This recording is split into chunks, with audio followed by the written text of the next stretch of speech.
Assalamualaikum warahmatullahi wabarakatuh, teman-teman semua. Untuk video YouTube kali ini, saya buat malam Kamis, tepatnya pukul 23.30 atau setengah 12 malam. Ya, ini berkaitan juga dengan masih nyambung ke materi sebelumnya, yaitu mengenai konsep dakwah ataupun public speaking eh, dalam rangka menerapkan kita berdakwah kepada orang, baik itu individu maupun kelompok.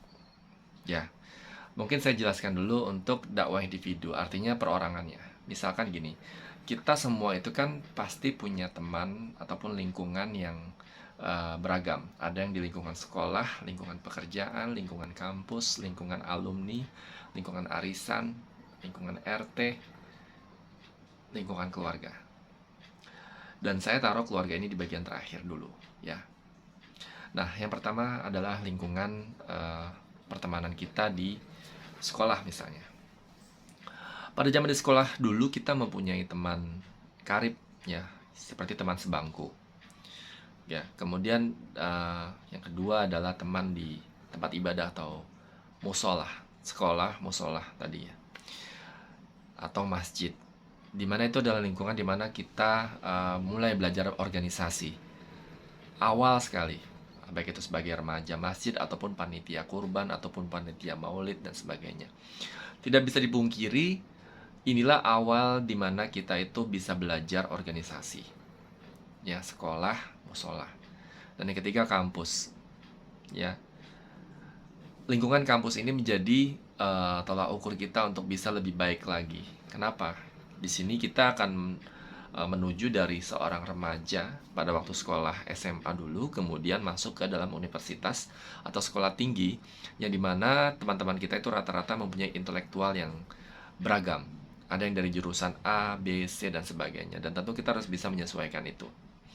Kemudian juga yang keempat nanti ada di lingkungan RT, RW, ataupun lingkungan rumah seperti itu. Pada lingkup kecilnya itu lingkungan rumah seperti itu, ya.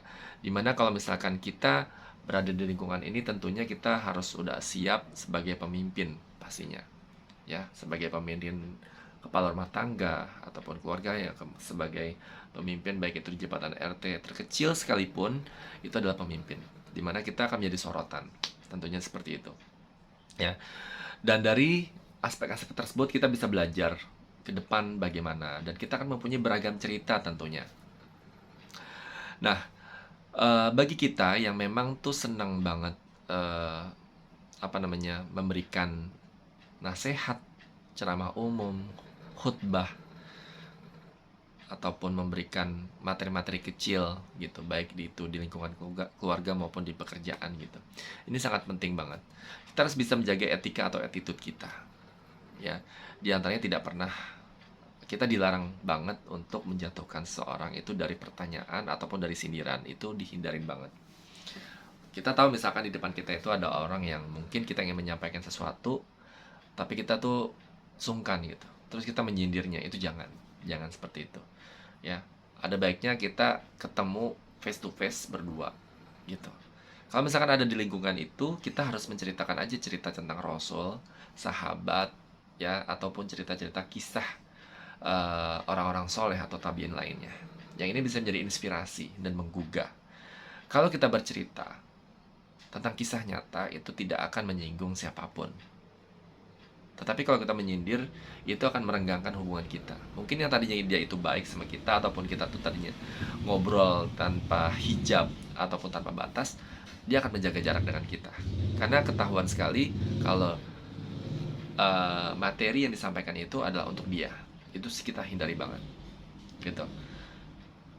Mau di podium manapun, hindari yang seperti itu, ya. Karena kita khawatir, kita harus bisa menjaga hati-hati orang ini. Dalamnya hati itu tidak kita bisa tahu. Dalam lautan bisa diukur, tapi hati ini yang kita nggak tahu, gitu. Jadi hati-hati banget, jangan sampai hanya karena omongan kita ini bisa menjadi hisab nanti di yaumil akhir nanti, kita ini pernah menyakiti hati orang. Jadi seperti itu ya teman-teman semua, gitu. Jadi mungkin mungkin ini materinya sepele gitu, ringan gitu. Tapi ini bisa menjadi basic kita untuk berkomunikasi dengan siapapun.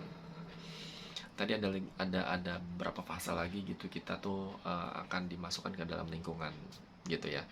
Dan yang terakhir mungkin adalah lingkungan keluarga gitu. Kita biasanya tuh bisa eh, apa namanya, menasehati orang ataupun memberikan ceramah kepada orang ya. Pointernya itu adalah minimal kultum lah ya, seperti itu. Tapi di keluarga itu biasanya sangat sulit menerima. Ini biasanya ada latar belakangnya karena mereka tahu kecilnya kita gitu, seperti itu gitu. Makanya dakwah dalam keluarga itu disarankan itu dengan dakwah perbuatan. Contoh gitu, kita sering sholat 5 waktu ke masjid berjamaah, itu ada salah satu dakwah gitu. Kemudian kita memberikan tulisan-tulisan ya kan, habis makan dicuci piringnya ya, atau dilarang apa namanya, menaruh sendal sembarangan. Itu kan bentuk edukasi seperti itu. Kita mulai ajarkan itu sebaiknya jangan ke orang yang tua, lebih tua di kita gitu, tapi lebih ke anak, ponakan, cucu dan sebagainya gitu. Karena mereka tidak melihat masa lalu kita gitu. Dan untuk mengajak pada seseorang itu kita sebaiknya memberikan contoh terlebih dahulu dan kita berikan kayak semacam ini ya, eh komen atau apa sih namanya tuh, komen, aduh enak banget ya rasanya habis sholat gitu kan, tenang, oh tadi ustadznya bagus banget, oh gue ketemu teman-teman yang baik di sana, seperti itu ya teman-teman semua gitu. Jadi memang yang paling jadi masalah itu adalah orang sukses di luar memberikan materi kepada orang lain gitu, tapi kadang gagal di dalam gitu. Itu sering banget terjadi ya. Jadi mudah-mudahan ini menjadi sebuah basic public speaking kita ya, saat kita ketemu dengan siapapun ya. Hindari yang namanya menyindir ataupun membuli ya, mencela sedikit apapun itu kita hindari banget. Itu kita hati-hati banget. Coba belajar dari Kang Denny Cagur, kemudian Denny Sumargo. Itu jarang banget dalam setiap kesempatan ketemu dengan orang itu menyindir status, kekurangan, ataupun menghina suatu agama ataupun golongan tertentu. Itu keren banget. Kita bisa belajar dari mereka, ambil yang baik-baiknya aja. Seperti itu. Demikian mungkin itu yang dapat saya sampaikan. Assalamualaikum warahmatullahi wabarakatuh. Salam. Wassalamualaikum.